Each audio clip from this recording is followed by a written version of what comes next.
In this video, I'll be unboxing the Tolsen FX79532 model circular saw.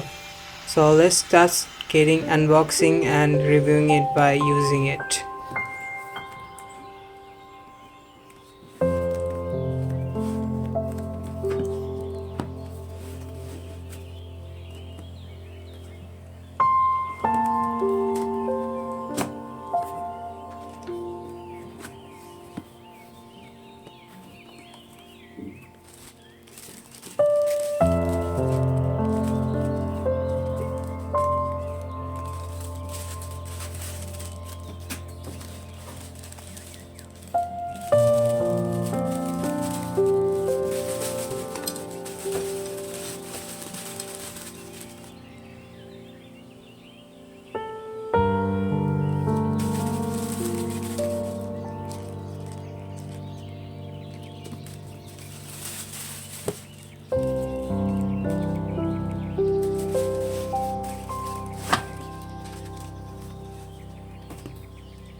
Thank you guys for watching this video. Don't forget to like, comment and subscribe to the channel.